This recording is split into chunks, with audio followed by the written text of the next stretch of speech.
Football is something that we all enjoy, we all love, and it's full of controversies, it's full of passion, it's full of everything you can think about football. And I'm going to talk about the match between Arsenal and Manchester City. We all watch, for those of you who watch or those who didn't watch, the match ended in a 1-1 draw. And this was a match between the tutor and the student. This was a match between the master and the student. And for some time now, Manchester City has been finding it very difficult to beat Arsenal because they have been wonderful. And under Mikel Arteta, they've been something else. And that shows to prove that Arteta is a good steward of Pep Guardiola, because no doubt about it, Pep Guardiola is one of the best coaches in the world, tactically and everything. He has all the backing, the money to get all the players he wants. And that's one thing with football. If you get all the players you want, good money, you can go places, you can win whatever you want to win. And of recent, Arsenal have been in that position. They've been suffering from funds and getting a good manager.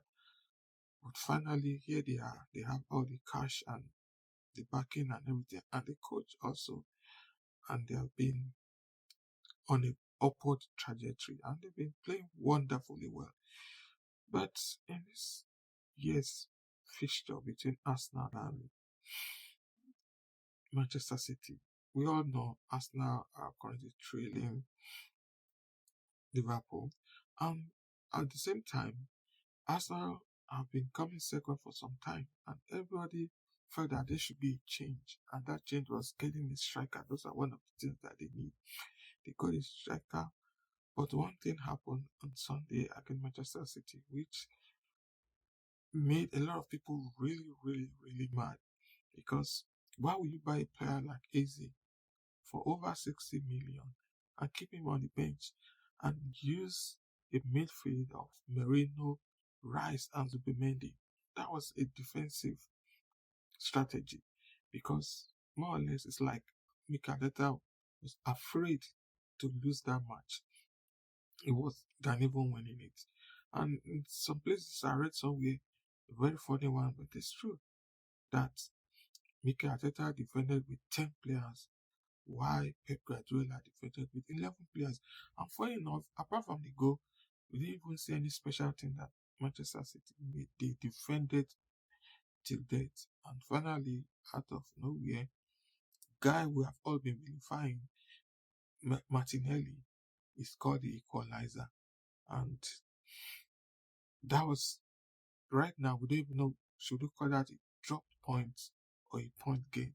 At the end of the season, we're able to come back to that and be able to talk about that, what really happened.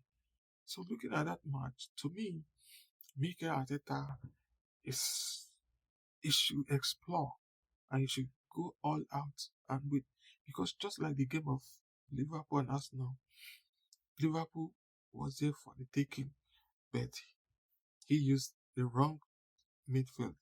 And again, he used the same thing against Manchester City. That was a match that he would have won, but because look at what happened when he did the changes in the second half.